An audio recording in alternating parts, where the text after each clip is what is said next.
बिहार के मुख्यमंत्री नीतीश कुमार की सरकार बिहार में जातिगत जनगणना 500 करोड़ रुपया खर्च लगा के करा रही थी।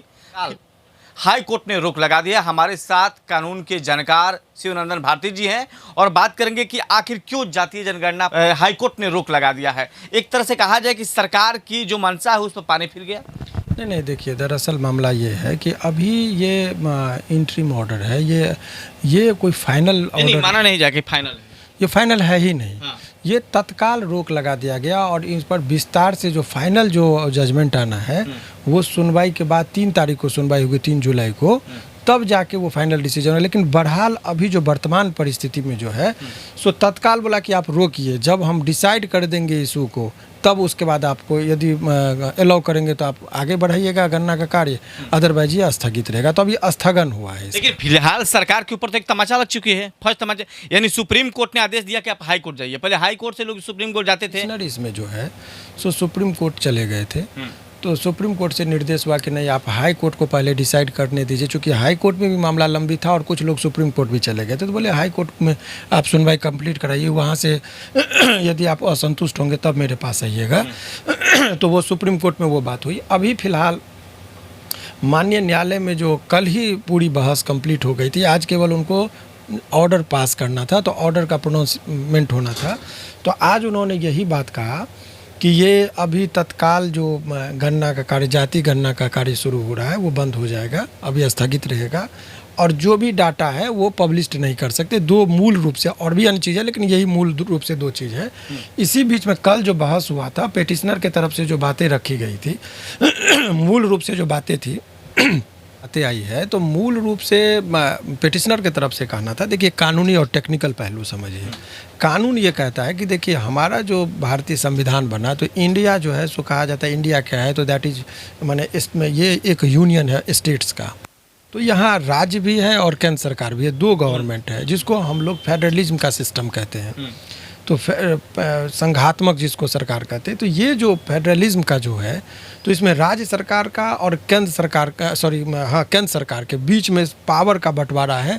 जो वहाँ पर लिस्ट जो बना है, यूनियन लिस्ट, स्टेट लिस्ट और कंकरेंट लिस्ट, तो ये सब्जेक्टों का बंटवारा हो गया। जो साधारण शब्दों में यदि लोग समझना चाहेंगे तो आप समझिए कि आँख का डॉक्टर है तो आँख से संबंधित बीमारी को देखेगा, हड्डी रोग का जो है सो हड्डी से संबंधित बीमारी को देखेगा। अब यदि आँख का डॉक्टर हड्डी का इलाज करने लगे या हड्डी का डॉक्टर आँख का इलाज करने लगे, बिहार की सरकार वही वाला काम कर रही थी, यानी इलाज तो वही कर रही थी। अभी उस सरकार का नहीं, अभी जो ये बात जो बोला गया कि ये गणना का जो कार्य है, वो गणना का कार्य जो है सो वो केंद्र सरकार का है, जनसंख्या का कार्य यूनियन लिस्ट में है, सो आप कैसे कर सकते हैं। तो इस पे सरकार का दलील था कि हम जनसंख्या नहीं करवा रहे हैं गिनती, हम जाति का गणना करवा रहे हैं। तो जाति का गणना, तो फिर वो जज साहब का क्वेरी था कि आप इसके पर से उद्देश्य बताइए कि क्या कारण है।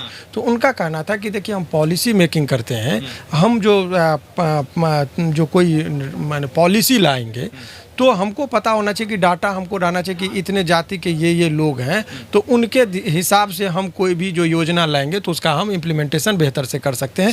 इनका अभी तक सर कि बिहार सरकार के पास जात के आधार की गणना नहीं था, यानी जितने वोटर कार्ड बने हैं किस आधार पर बने हैं, वोटर कार्ड बना है, आधार कार्ड बना है, राशन कार्ड बना है, और तमाम हर साल यहाँ चुनाव होता है, तो किस आधार पर चुनाव हो जाता है उनको पता नहीं कि कौन कौन सी जातियाँ हमारे राज्य में है, कौन सी वर्ग के लोग हैं। सवाल ये है कि ये पब्लिक करना था, पब्लिक डॉक्यूमेंट्स में आना था, तो ये पब्लिकली ये चाह रहे थे कि ये एक डाटा उजागर हो जाए ताकि किसी को कोई संशय नहीं। हालांकि ये बात अलग है कि इसके राजनीतिक मायने भी हैं, इसमें कहीं कोई दोहराई नहीं, लेकिन कोर्ट को राजनीतिक मायने से कोई लेना देना नहीं है।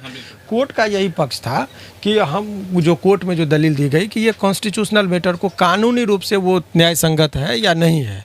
तो अभी बहरहाल यही जो पॉइंट लाया गया, तो उस पर विस्तार से जज साहब को लगा कि हमको सुनना है, माननीय जस्टिस साहब को, तो उन्होंने तत्काल अभी उस पर रोक लगाते हुए आगे के लिए जो है सो अवधि तक जो सुनवाई जब तक नहीं होती है तब तक जनसंख्या के गिनती का माने जाति गणना का जो कार्य था उसको रोक लगा दिया। तत्काल आदेश के बाद जो सरकार के एडवोकेट हैं, जो वकील साहब है, उनके ऊपर जात का एक बड़ा आरोप भी लगना शुरू हो गया, क्योंकि फॉरवर्ड समाज से आते हैं, भूमिहार समाज के भूमिहार जाति से आते हैं, और यहाँ पर सवाल खड़ा हो रहा है कि भूमिहार जाति के वकील आखिर नीतीश कुमार जी क्यों सरकार क्यों रखी थी? और जातीय जनगणना करा रही है, वकील रख रही है फॉरवर्ड होकर, आखिर ऐसा क्यों करवा रही है? अब तो आरोप तो इनके ऊपर भी लग रहा है कि वकील साहब जान के केस में हार रहे हैं। ऐसा देखिए, ये जो एलिगेशन है, मैं एक वकील के तौर पर बता रहा हूँ कि जिस तरह से कहते हैं जात न पूछो साधु का कोई जात नहीं होता है, उसी तरीके से वकील का कोई जात नहीं होता। वकील अपने आप में जात होते हैं। जिस किसी का भी फाइल लेते हैं तो पहला धर्म ये होता है कि उसको जिताना।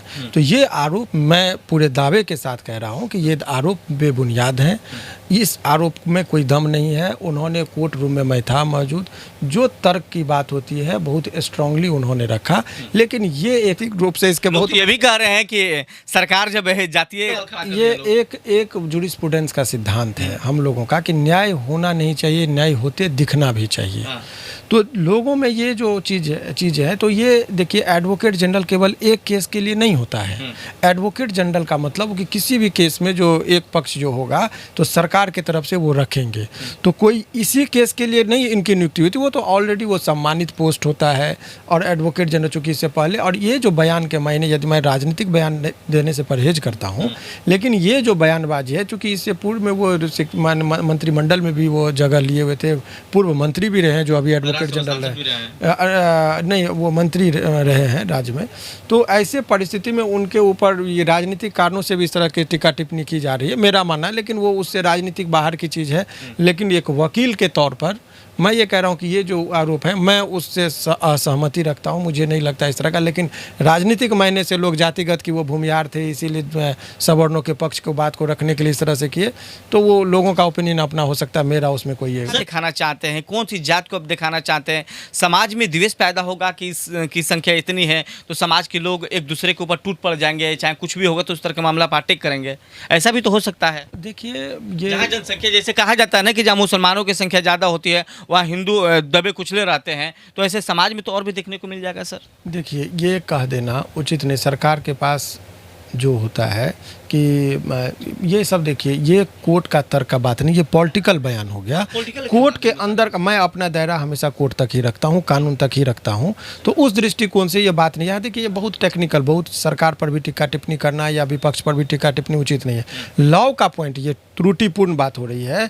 इसी पॉइंट को डिसाइड करना है कि यूनियन लिस्ट का मामला पर राज्य सरकार गणना करा सकती है कि नहीं। सब्जेक्टों का बंटवारा हो गया, तो जब सब्जेक्टों का बंटवारा हो जाता है तो सब्जेक्ट है आपको जनसंख्या से संबंधित गणना कराने की शक्ति केंद्र सरकार को है। तो केंद्र सरकार के कार्य को ये जो है सो अतिक्रमण कर रहा है कि नहीं, इनक्रॉच कर रहा है कि नहीं, इसी बिंदु पर मेन ये केस अटका हुआ है। लॉ पॉइंट यही है कि हमारा सब्जेक्ट मैटर में आप कैसे क्षेत्राधिकार में आप हस्तक्षेप कर रहे हैं, उसी पॉइंट पर जो है। और एक कलरेबल लेजिस्लेशन का एक सिद्धांत है। हालांकि राज्य सरकार की तरफ से बहुत अच्छा नामांकन को चेंज कर दिया, बोला वो जनसंख्या की बात केंद्र सरकार को है, जातीय गणना कराने की शक्ति हमको है। कहीं मना नहीं किया गया इंडियन कॉन्स्टिट्यूशन में कि जातीय गणना नहीं। कर्नाटका सरकार ने कर दिया है। बहुत सारे, इससे पहले आज़ादी से पहले भी हुआ है, 1881 में आज़ादी से पहले भी हुआ। अंग्रेजों को भी लगा कि भाई जातीय, तो वो अलग मामला है। तो सरकार तो ये एक लेजिस्लेशन, माना हम लोग का जो इंटरप्रिटेशन होता है, तो कलरेबल लेजिस्लेशन का एक सिद्धांत है, जो अधिवक्ता हैं या लॉ के छात्र हैं वो समझेंगे। तो कलरेबल लेजिस्लेशन का मतलब होता है कि आप इंटरप्रिटेशन, जब सब्जेक्ट मैटर को आप इनक्रॉच करते हैं तो उसका जो इंटरप्रिटेशन होना चाहिए कि आपको छद्म विधि इसको कहा गया है कि नाम को चेंज कर दे लेकिन हस्तक्षेप वो कर दे। तो यही पर अब आगे जो बहस होना होगा, तो इसी तमाम बिंदुओं पर ये चीज़ लगता है कि कलरेबल लेजिस्लेशन छद्म विधि का इस्तेमाल करके आपने केंद्र सरकार के कार्य क्षेत्र में हस्तक्षेप किया या नहीं किया, उसी बिंदु से डिसाइड इस पूरे केस का भविष्य तय होगा कि ये जो जाति गणना थी वो उचित है या अनुचित है। It will be decided on the next day. So अभी फिलहाल जो है लोगों के लिए यही मुझे लगता है कि महत्व। पटना हाई कोर्ट का जैसे ही आदेश हुआ तत्काल रोक लगाने को, उसके बाद से बिहार में सनसनी पैदा हो गया। सनसनी पैदा हुआ कि लीजिए सरकार के ऊपर एक तमाचा लग गया, हाई कोर्ट ने तमाचा मार दिया। लेकिन देखना है कि अगले आदेश तक किस तरह की बातें सामने आती है। लेकिन फिलहाल हमारे साथ शिवानंद भारती जी थे जो कि कानून रखते हैं। फिर से एक बार सर आपका स्वागत और अभिनंदन करते हैं। जी, बहुत बहुत शुक्रिया आपका भी। Thank you sir.